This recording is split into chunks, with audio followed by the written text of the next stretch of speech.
Record this.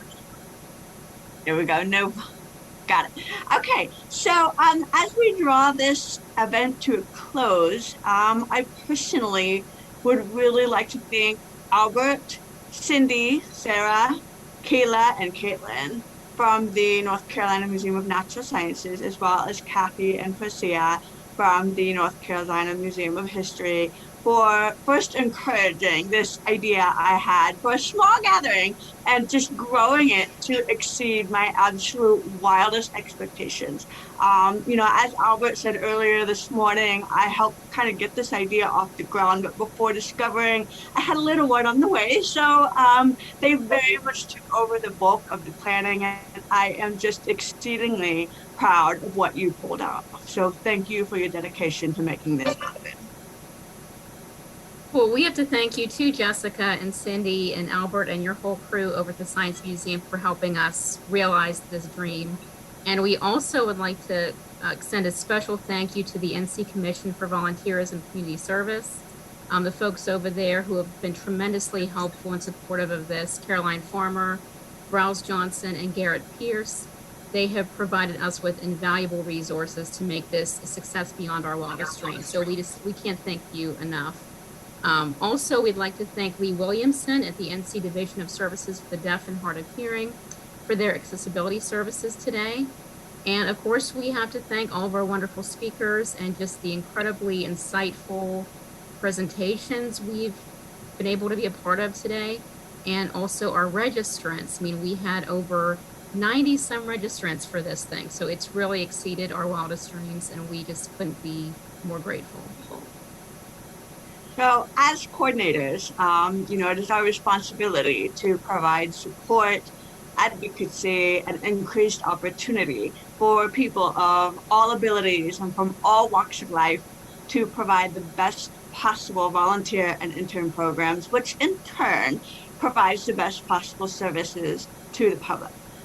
We often draw from a mix of both personal and professional experiences, sometimes starting out as volunteers ourselves. For example, it was a volunteer who first got me interested in marine biology when I was 6 years old, and it was volunteer work that subsequently gave me the experience and confidence I needed to overcome decades of being told that I wouldn't succeed in a science field because of a disability that I have. Money can be printed, material items can be replaced, but time cannot. The power of a single volunteer hour can never be replicated. Volunteers bring so much to our respective organizations. They bring passions, skills, advice, experience, friendship, vision, leadership, inspiration. That list goes on. All that they bring, but time, their most precious commodity that they have, they selflessly give. We may count that time in numbers. We may attempt to place a monetary value on that time. And although these are methods that we use to measure our community impact, the true impact, the one that you have on them and the one that they have on the public, is utterly priceless. So huge thank you in particular to the Museum of Natural Sciences, more than 650 volunteers and interns who contribute tens of thousands of hours to our museum each year. We could not serve the public the way we do without them. I work very closely with Priscilla Swift, who's our assistant volunteer coordinator, and we are just so happy to realize this dream that came out of our collaborations with our friends at the Science Museum and our desire to really create this network of volunteer coordinators. I mean, we're just so pleased with how this has turned out. And like Jessica said, I mean, this summit has really exceeded our expectations in terms of the support of the commission and the number of registrants. I mean, it's just been mind-boggling. And at the Museum of History, we are tremendously indebted to our volunteers because most of them work on the front lines, and they've been still with us. I mean, we have 100 active volunteers, and most of them have stuck with us during this pandemic, and they have contributed thousands of hours of service. So like all of you, we were thrown a serious curveball when the pandemic hit, and it really made a forum like this more vital than ever for helping us move forward with managing our volunteers in a new world with truly a new normal. So we really hope that you have found something of value here to take back to your sites and institutions.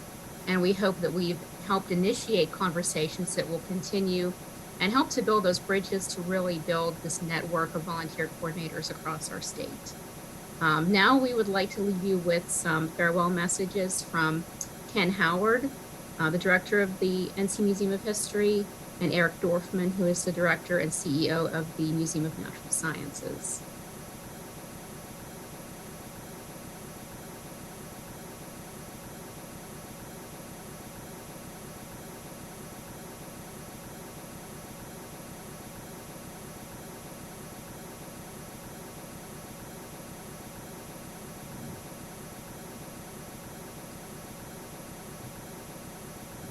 You ready to hear the closing then? Okay.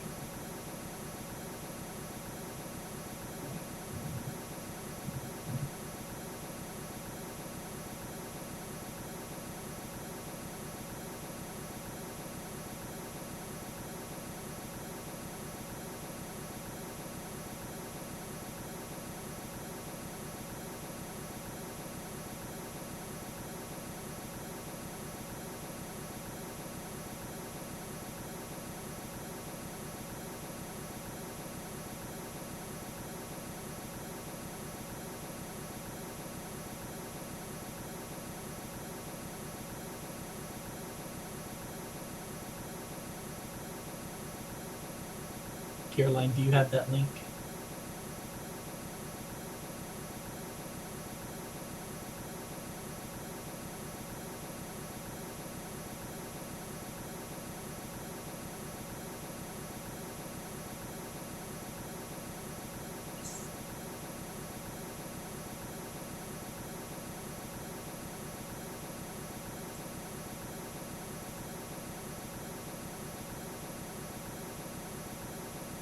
We can't hear what Ken is saying.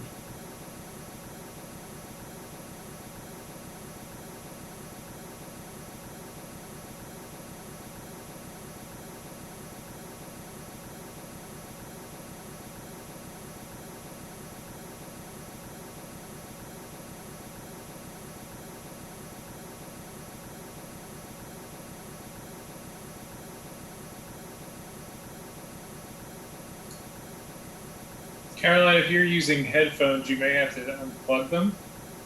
That's what somebody said earlier in a presentation. Riles, I think you took over my screen. Can you stop and I'll go back and do it.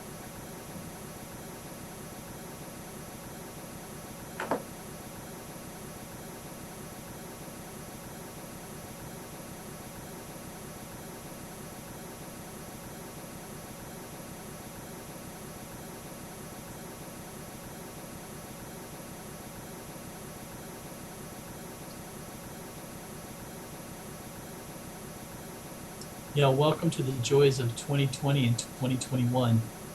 And, you know, part of the reason that we wanted to record this was we knew we would potentially have technical difficulties. Volunteers add tremendous value to the visitor experience and allow us to better educate our visitors on the history of our state. We hope this summit provided you with valuable information for your volunteer program. It is vital that the staff who work with volunteers have the necessary training, tools, and networking opportunities to continue to recruit, train, and manage volunteers successfully. And now it is my pleasure to introduce Eric Dorfman, Director of the North Carolina Museum of Natural Sciences, the new home of the infamous dueling dinosaurs, who will say a few words. Take it away, Eric. Hi, Kim. Thank you very much for your introduction. I'm Eric Dorfman, Director and CEO of the North Carolina Museum of Natural Sciences. Thank you all for coming. I hope everybody got lots of really useful information, met wonderful people, and are bringing home lots of ideas to your home institutions. There's such a wealth of activities that our museum volunteers get up to. There's really not much that the museum does that doesn't involve volunteers and interns in some way. All of these activities rolled up show that we couldn't really do what we do to the same capacity without volunteers. It's very humbling to know the huge effort, the thousands of hours that are contributed by our volunteers. And the thing that is so wonderful about it too is that you share our passion for the work that's being done and buy into our vision. And of course, your work in coordinating them makes it all possible. The concept for this summit started out as just a gathering of volunteer, intern, and docent coordinators at the Department of Natural and Cultural Resources. Since then, the summit has grown to have participants from over 25 institutions and 2 states in attendance. I'd also like to thank the Governor's Commission on Volunteer and Community Service for their assistance and collaboration in the planning of this meeting, as well as facilitating the platform and the keynote speakers. I hope you had a very good meeting.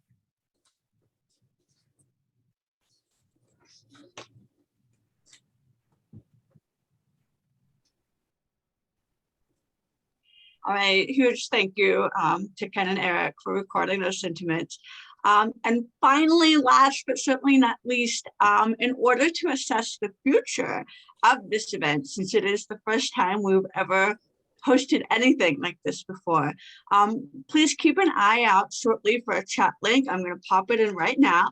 I'll also follow up with an email containing a survey. So this is the link to our survey. So we would absolutely sincerely appreciate any feedback at all that you could provide about this event. Let us know what you liked, what you didn't, what we could change, what was missing, so that we can assess this event, the future of this event. And then if there is anybody out there who might be interested in hosting a future event, please indicate so on that survey.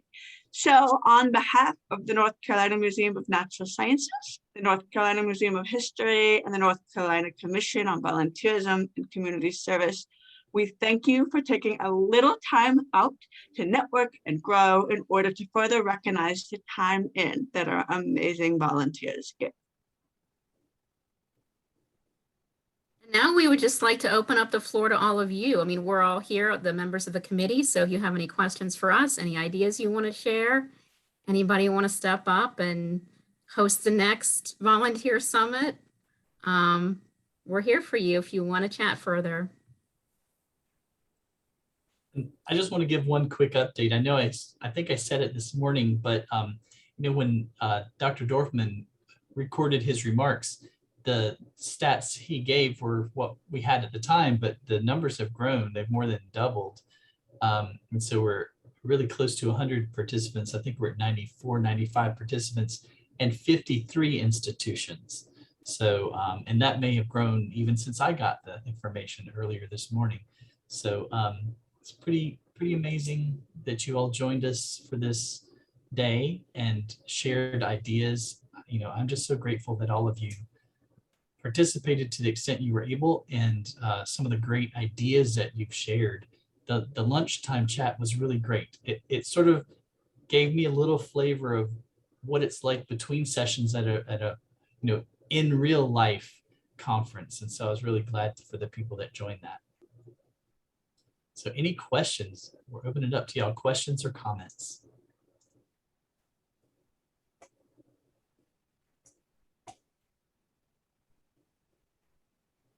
If you do, you're welcome to stick around. If you don't, again, we thank you all for coming. Have a great Monday. Have a great rest of your week. Can you believe it's the end of August already? Fall is coming. Who's ready for pumpkin spice?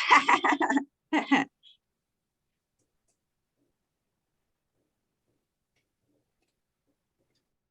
looking through the chat to see if there's any questions. Mostly thank yous, which is very nice.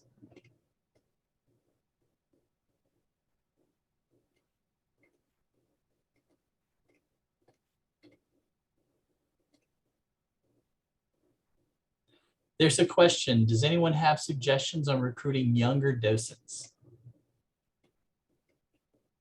Anyone want to speak to that? Is Lynn Cross in this meeting? She was, there you go. There's Lynn. Yeah, I work with middle school and high school students at the museum, and generally we get a lot of students who come who want service hours. So, or offering a specific kind of experience, kind of structured for that age group where they can build leadership skills and help organize something is generally what we've had success in hosting. So I don't know if that's helpful or not. And then there's a question about, can we receive information regarding Harriet Edwards' full course? Yes, in a break earlier, I think Sarah and I both said we need to take the class.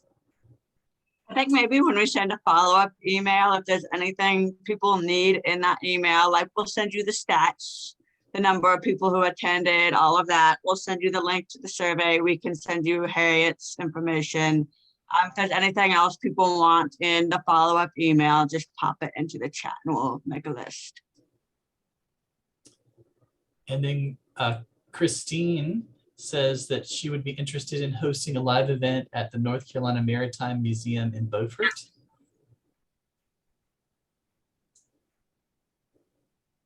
All right, I'm getting in my car for Saturday. I'm going to drive down. No, I'm just kidding. I really haven't seen that museum in years, and I would love to.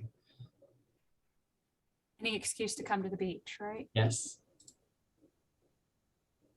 Somebody just said copies of the presentations. So all of these presentations have been recorded and they will be uploaded onto the Commission's YouTube channel. So we can send you the links for those as well. All registrants will get a copy of the links. So if they weren't able to make all the presentations today, they can have them. Okay, Pam, I'll have to stop by Tryon Palace on the way down.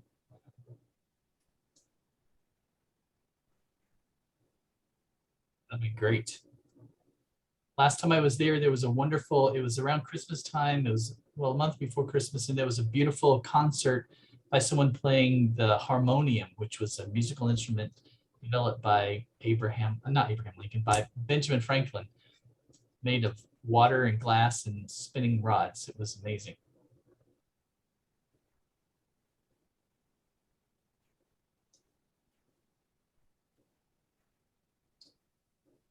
I don't think we have any other questions, y'all. So I will say for presenters, again, another giant thank you to everyone. I learned so much today from all of you, and I can't wait for myself to find 3 hours of time to watch the other presentations that I couldn't be a part of. So there was part of me that was trying to figure out, could I have them both up at the same time and be listening in each ear? And that's just not, I don't work like that. So I'm going to have to go back and watch the ones I missed.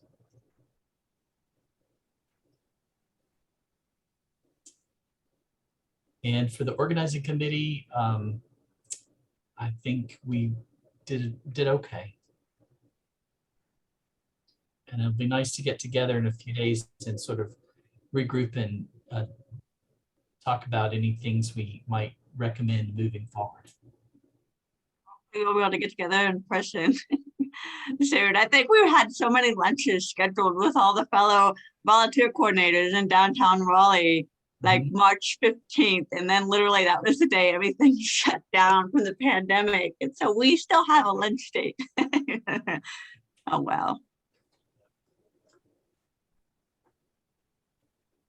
And I would just say, I think the organizing committee did more than okay today. I saw the emails that was trying to recruit presenters for this. And so I wasn't sure in seeing that message multiple times if it was just being spread widely or if it was challenging to recruit presenters at this time. So just thinking about that for future things.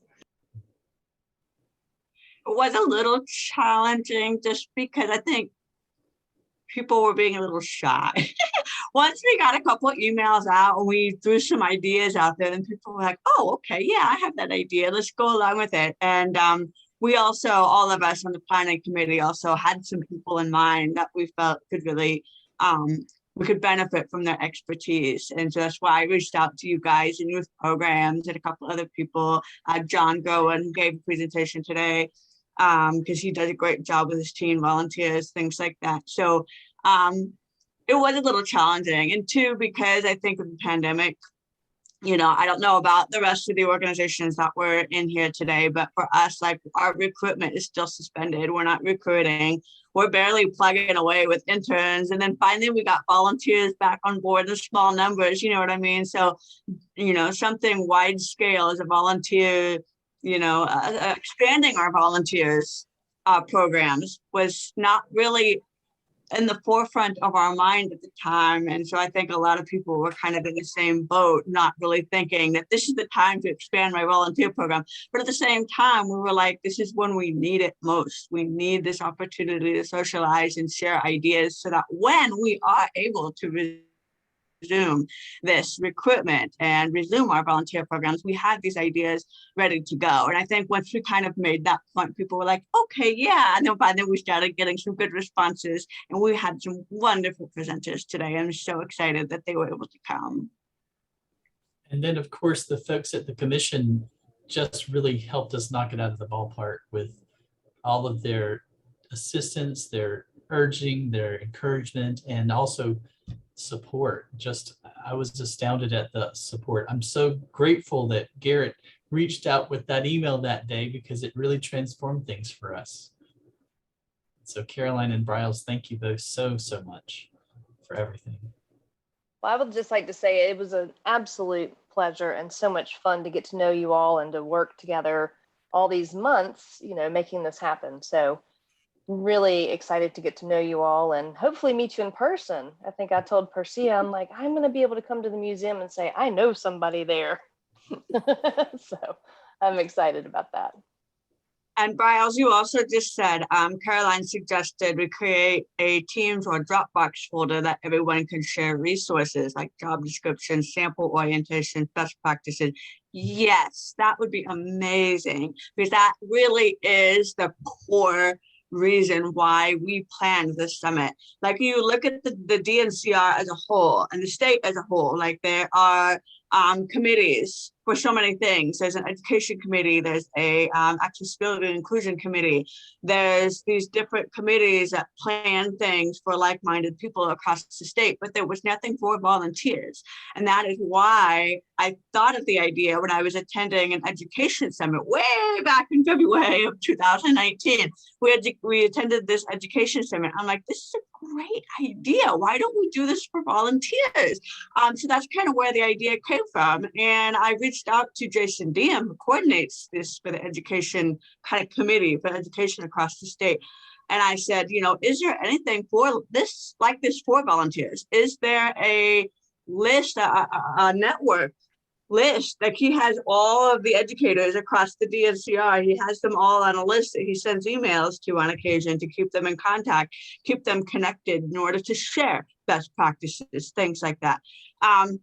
Do we have something like that in the state or in the department for volunteers? Nope. Okay, let's make one. So that really is the core reason why we wanted to do this, is to have this connection, to share job descriptions, sample orientation, best practices, bounce ideas off of each other. So that would be great if we could get something like that set up.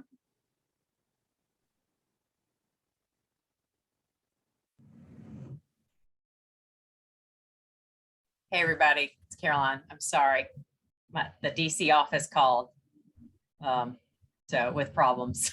So the funder called. How's that? Yeah. So the Bryles, take over. Poor Bryles. Nothing like paying attention on the fly. Yeah, So. and that was my fault about the video. I was trying to swoop in. So Yeah, I had already hit play, and then she thought I didn't have it. So anyway, sorry about that, y'all. But I heard positive feedback coming through, so that was good.